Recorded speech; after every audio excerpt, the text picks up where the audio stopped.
Buenos días. Vamos a comenzar hoy día con la clase de legumbres. El nombre de legumbres, según el artículo 877 del Código Alimentario Argentino, se entiende a los frutos y las semillas de las leguminosas. Según este mismo artículo, el Código Alimentario Argentino las clasifica en legumbres frescas, que son las de cosecha reciente y consumo inmediato en las condiciones habituales de expendio y que tienen una corta vida útil, y legumbres secas, desecadas o deshidratadas, aquellas que no presentan un contenido de agua superior al 13%, determinado a una temperatura entre 100 y 105 grados centígrados, y son las que poseen una mayor vida útil. En el del Código Alimentario Argentino se clasifican las legumbres por su nombre común y por su nombre taxonómico. Y así tenemos que las legumbres, dentro de las legumbres se encuentran la arveja, el garbanzo, las habas, lenteja, lentejón, el lupino o altramuz común, amarillo y azul. Están en esta categoría las distintas variedades de poroto, poroto alubia, blanco, negro, manteca, de Egipto, japonés, etc., el poroto caupi y la soja o soya. ¿Cuál es la diferencia entre las legumbres y los cereales en cuanto a su composición química?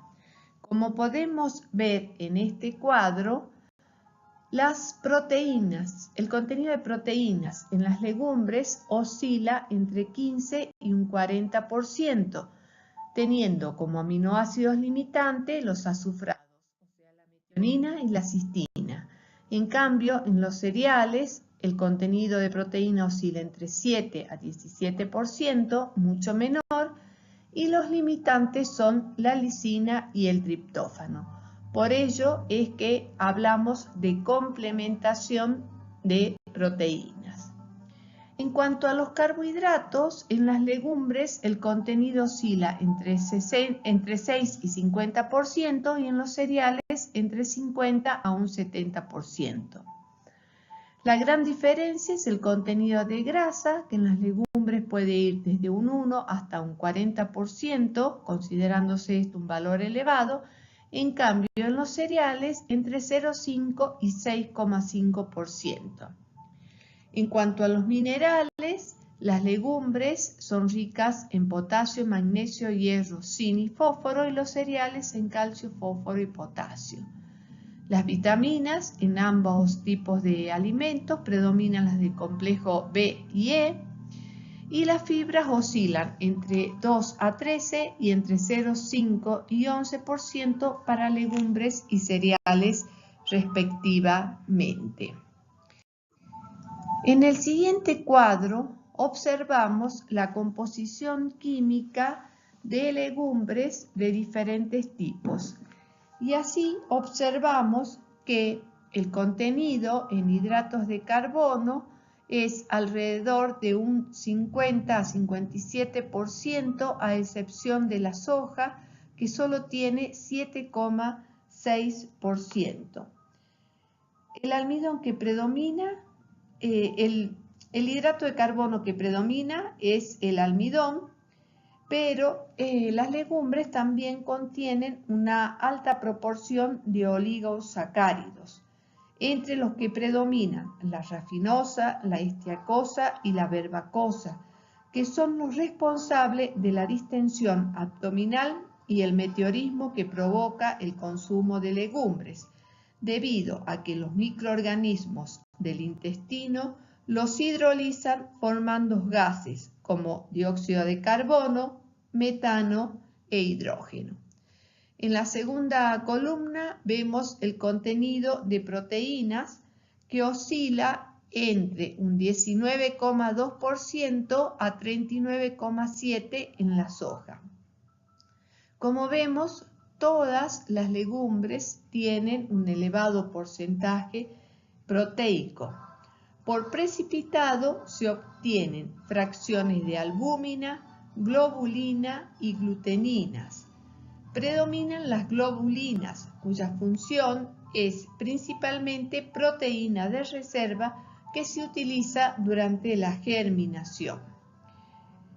Este elevado contenido proteico permite luego la obtención de concentrado y aislado proteicos. Estas proteínas son relativamente pobres en aminoácidos azufrados como metionina y cistina y ricas en lisina.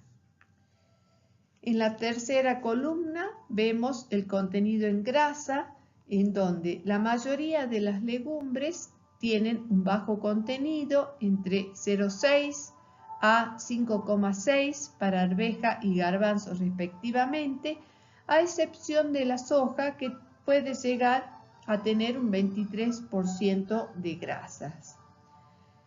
Son fuente de ácidos grasos esenciales con elevado contenido de ácido linoleico. 51% de las grasas totales de la soja son justamente este ácido graso. Otros componentes de interés en la fracción lipídica de la soja son las lecitinas, que llegan a tener entre 1,5 a 2,5% de los lípidos totales. En cuanto al contenido de fibra, es bajo y son celulosas y hemicelulosas, y el contenido de cenizas oscila entre 2,6 a 4,8. La biodisponibilidad de los minerales es baja, debido a que se unen a los fitatos que inhiben su absorción, principalmente al hierro y al zinc, y además porque las legumbres tienen polifenoles que se comportan como inhibidores de la absorción de hierro. Esto se puede contrarrestar mediante el remojo, la germinación, el tratamiento térmico y la fermentación, que incrementan la actividad de las fitasas y de otras enzimas que degradan los polifenoles, o por el agregado de enzimas microbianas durante el procesado.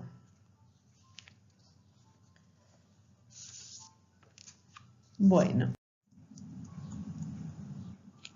como habíamos dicho, el elevado contenido de proteínas de las legumbres en general permite obtener distintos subproductos.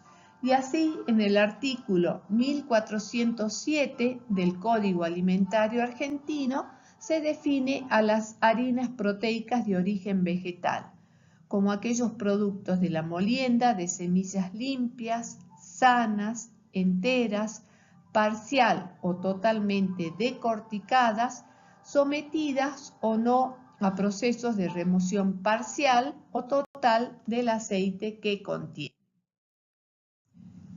En el artículo 1408 habla de sémolas proteicas de origen vegetal que se diferencia de las correspondientes harinas únicamente por sus características granulométricas.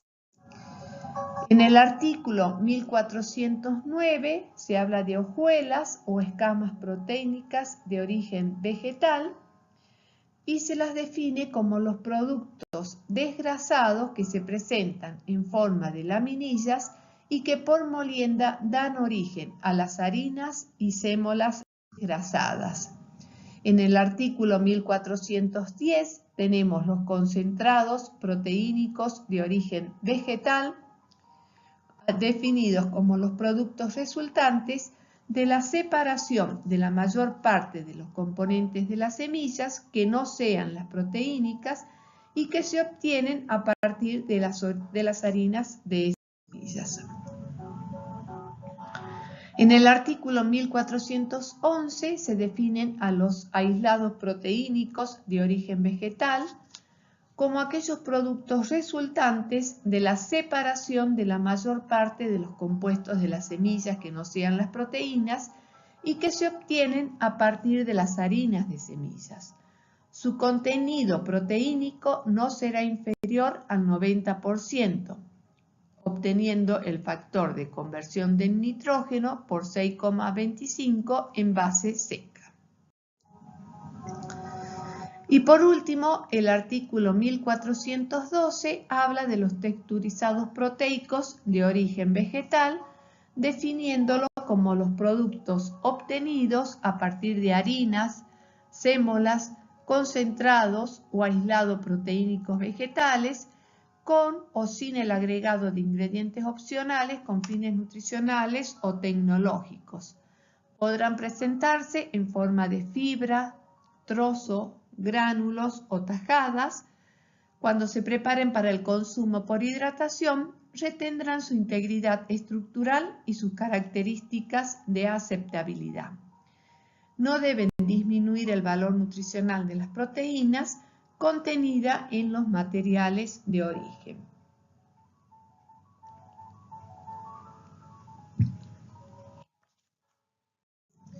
Las legumbres tienen componentes bioactivos en elevada cantidad. Se denominan fitoquímicos y son sustancias biológicamente activas, no esenciales para la vida, pero con efectos reguladores beneficiosos para la salud, como por ejemplo protección contra el cáncer, protección cardiovascular, mantenimiento de la salud gastrointestinal, etc. Ello justifica el aumento de su consumo en la alimentación en situaciones especiales o en las dietas de personas con diferentes patologías. Entre estos componentes se destacan las isoflavonas, que se encuentran en forma de glicósido, como la ginestidina, daidicina y glicitina, y el contenido de isoflavonas en el grano de soja sin procesar es de aproximadamente 1 miligramo por gramo, con un rango posible entre 0,4 a 2,4 miligramos por gramo. También tenemos los galacto-oligosacáridos, que tienen efecto prebiótico al estimular de forma beneficiosa el crecimiento y la actividad de bifidobacterias y lactobacilos en el colon humano. Y el cumestrol, que es un componente fenólico con actividad estrogénica. Las legumbres también contienen enzimas. Las presentes en mayor cantidad son las lipoxigenasas, que influyen en el aroma de las legumbres, y la ureasa, que se encuentra en elevada concentración en la soja, que hidroliza la urea. La valoración de la actividad ureásica se utiliza para determinar el tratamiento térmico sufrido por la harina o los preparados de soja.